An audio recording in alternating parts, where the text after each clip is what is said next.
गुजरात में किसका साथ देंगे मुस्लिम वोटर? क्या ओवैसी फिर दे रहे हैं टेंशन? चुनाव से पहले मुस्लिम वोटरों के सर्वे ने चौंकाया। क्या इस बार गुजरात में होगा खेल? 25 सीटों पर मुस्लिम करते हैं फैसला। केजरीवाल कैसे बन गए कांग्रेस के लिए चुनौती?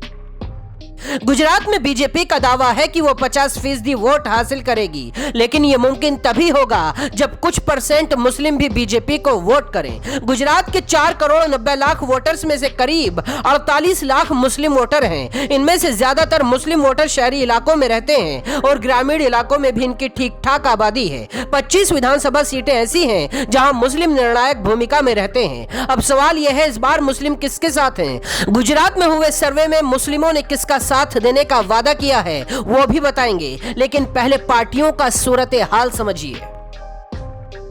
पिछले विधानसभा चुनाव में केवल 3 मुस्लिम विधायक जीते थे और तीनों ही कांग्रेस के थे, लेकिन इस बार आम आदमी पार्टी की एंट्री ने पूरी तस्वीर को पलट कर रख दिया है। इसके बाद ओवैसी की पार्टी ने भी ऐलान किया कि AIMIM पूरी 30 सीटों पर चुनाव लड़ेगी, यानी जहां मुस्लिम आबादी है वहां ओवैसी का प्रत्याशी दिखाई देगा। कांग्रेस मुस्लिमों की साथी होने का दावा कर रही है और इस साल की शुरुआत में कांग्रेस ने अल्पसंख्यक समुदाय के वोट हासिल करने की कवायद के तौर पर वांकानेर से अपने विधायक मोहम्मद पीरजादा को पार्टी का कार्यकारी अध्यक्ष नियुक्त किया था।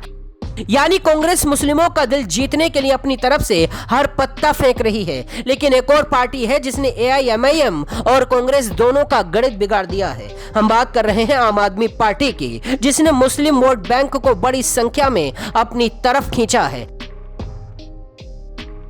इंडिया टीवी मेटराइज के सर्वे के मुताबिक 14% मुस्लिम बीजेपी का साथ देने की बात कर रहे हैं और 62% कांग्रेस का साथ देंगे, जबकि 21% आपके साथ जाने की बात कर रहे हैं। माना जा रहा है कि मुस्लिम जो गुजरात में बीजेपी से दूर रहते थे, उन्हें साधने में बीजेपी भी कुछ हद तक कामयाब रही है। मुस्लिमों को साधने के लिए बीजेपी ने हज कोटा पिछले 3 सालों में 4000 से बढ़ाकर 15000 कर दिया। मुस्लिमों के नाम पर हाउसिंग सोसाइटी बनवाई जा रही है।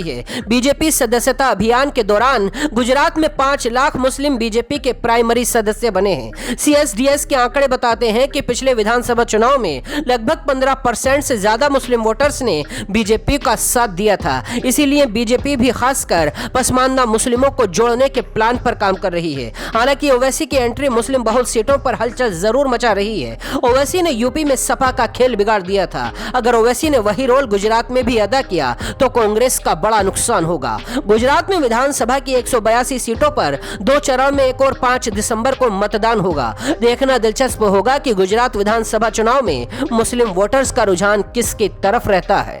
बाकी खबरों के लिए देखते रहिए जनसत्ता.com।